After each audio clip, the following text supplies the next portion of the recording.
1 table spoon oil వేయాలి.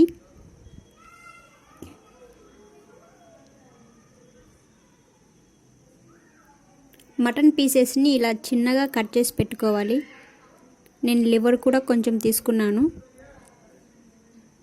చాలా చిన్న పీసెస్గా కట్ చేసుకోవాలి, అప్పుడు ఫాస్ట్గా అవి బాయిల్ అయిపోతాయి.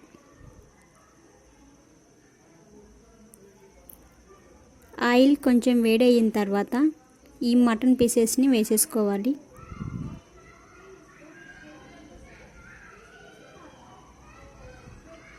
అన్నీ వేసిన తర్వాత కలయబెట్టుకోవాలి.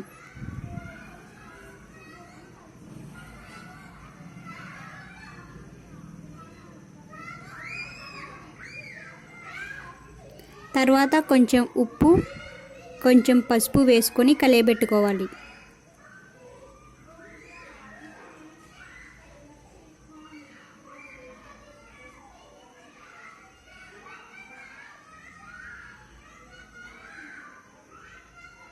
స్టవ్ని సిమ్లో పెట్టుకొని ఉడికించుకోండి, లేదంటే ఫాస్ట్గా మాడిపోతాయి.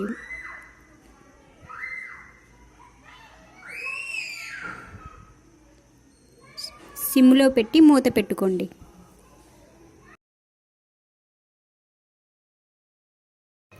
మూత ఓపెన్ చేస్తే ఇక్కడ వాటర్ అంతా ఇంకిపోయి ఉన్నాయి కదా, సో బాయిల్ అయిందో లేదో చెక్ చేసుకొని, బాయిల్ అవ్వకుంటే మళ్ళీ కొంచెం వాటర్ వేసుకొని ఉడికించుకోండి.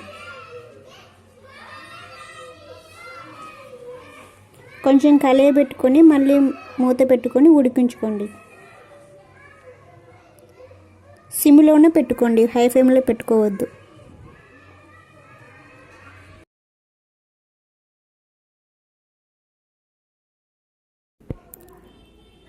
ఇక్కడ చూస్తే మటన్లో ఉండే వాటర్ అన్నీ ఇంకిపోయాయి కదా.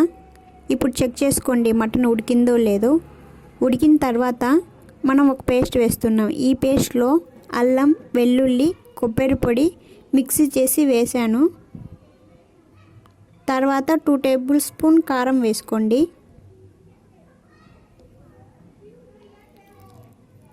సాల్ట్ సరిపోకుంటే సాల్ట్ కూడా వేసుకోండి.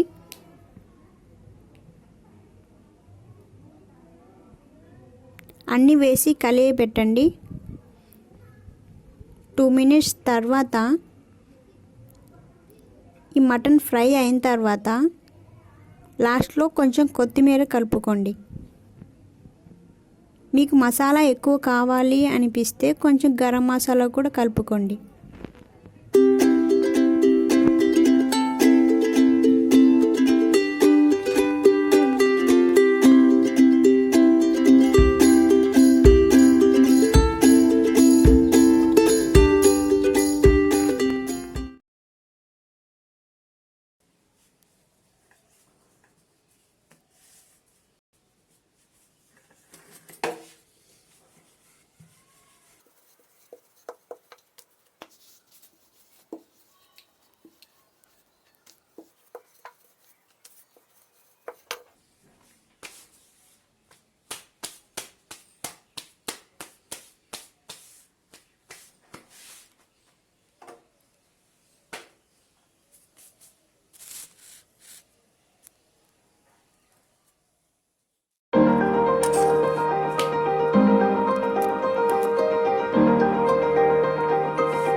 తీసిన తర్వాత మళ్ళీ సిమ్లో పెట్టుకోవాలి.